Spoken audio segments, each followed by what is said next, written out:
Assalamualaikum warahmatullahi wabarakatuh. Perkenalkan, saya Serly dari kelas Agroteknologi 1C. Di sini saya akan menjelaskan tentang komponen-komponen lingkungan penting, baik dilihat dari segi kepentingan manusia maupun dari segi kepentingan pertanian. Nah, sebelum kita masuk lebih dalam, tentunya kita harus tahu apa itu pertanian. Pertanian adalah jenis produksi khusus yang didasarkan pada proses menanam tanaman dan ternak. Pertanian adalah di industri biologis. Pertanian disebut juga industri primer karena langsung memanfaatkan sumber daya alam untuk berproduksi. Tanaman adalah pabrik pertanian primer dan sedangkan ternak adalah pabrik pertanian sekunder. Tanaman menyerap karbon dioksida dari udara melalui daun dan air dan menyerap nutrisi dari tanaman melalui akarnya. Dengan memanfaatkan energi matahari, karbon dioksida, air, dan nutrisi diolah menjadi biji-bijian, buah-buahan, serat, dan minyak yang dapat digunakan oleh manusia. Ternak bergantung pada tanaman untuk makanan mereka.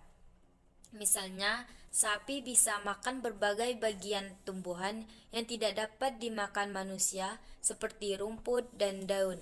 Peternakan mengubah tumbuhan menjadi bahan makanan lain berupa daging, telur, dan susu, serta bahan yang berguna bagi manusia berupa kulit dan serat wol.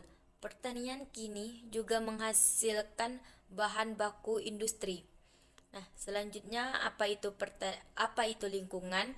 Lingkungan mencakup segala sesuatu di sekitar kita yang secara langsung atau tidak langsung berhubungan dengan kita dan di mana kehidupan dan aktivitas kita terkait dan bergantung pada lingkungan itu sendiri.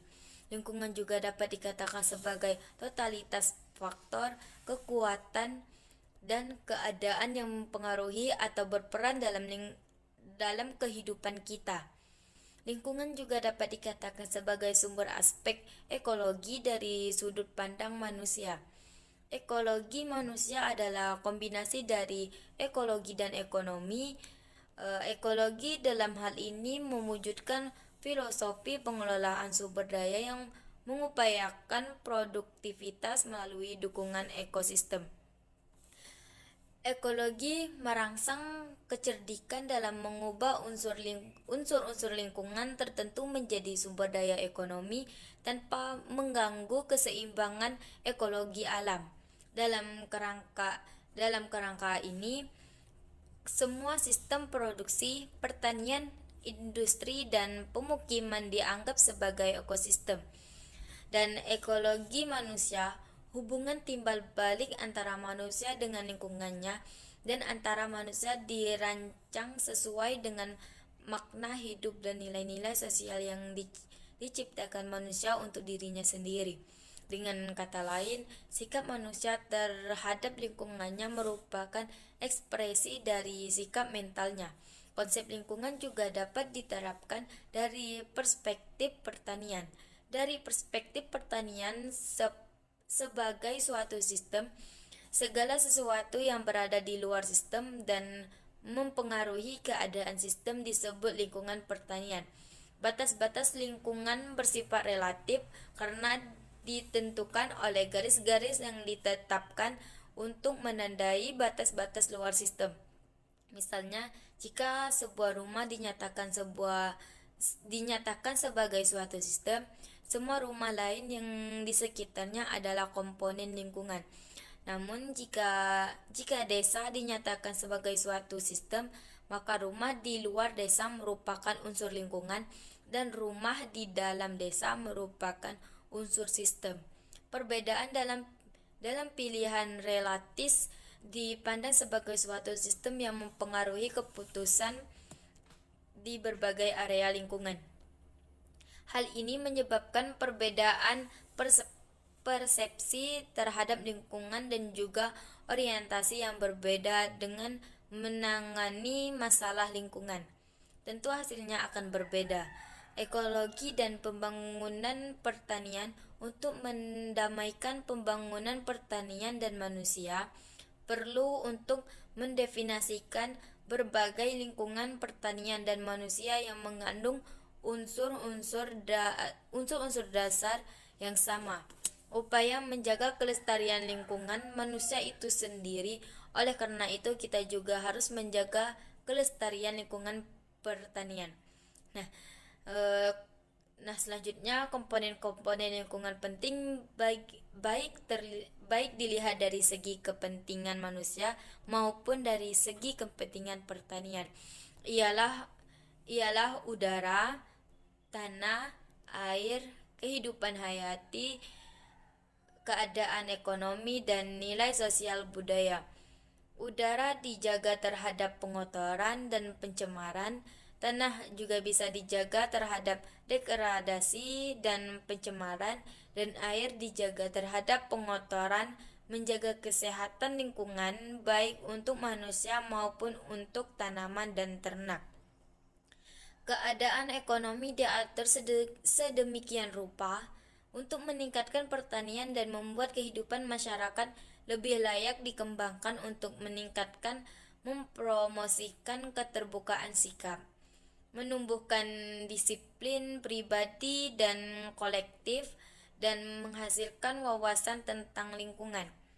Tujuan dari pengembangan bersama nilai-nilai sosial budaya tersebut adalah untuk sebuah lembaga pembangunan nasional yang berguna.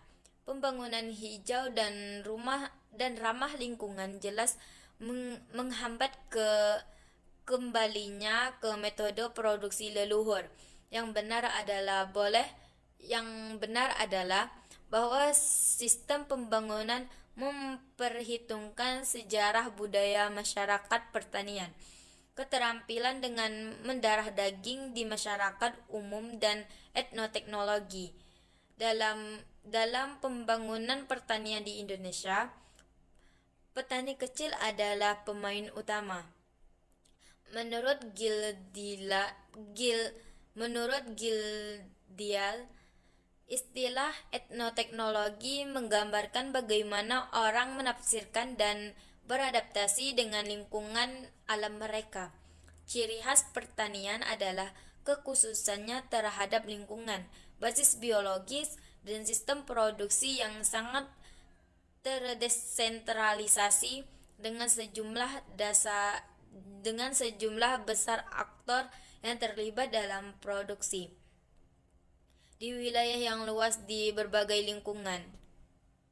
Dengan sejumlah besar aktor yang terlihat dalam produksi di wilayah yang luas di berbagai lingkungan. Dengan cara ini, pertanian pada dasarnya berbeda dari industri.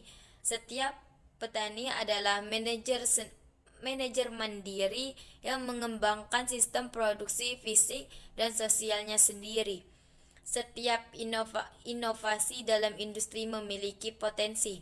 Ini tidak terjadi di pertanian karena keragaman lingkungan kerja. Dengan demikian, alih teknologi dapat dengan mudah dilakukan di bidang industri tetapi tidak di bidang pertanian. Yang terakhir, menurut Rowling, bahwa ketersediaan teknologi tepat guna tidak ada artinya tanpa kesetaraan kesempatan. Kesempatan semacam ini dapat dari pemahaman biologi manusia. Sekian dari saya. Wassalamualaikum warahmatullahi wabarakatuh.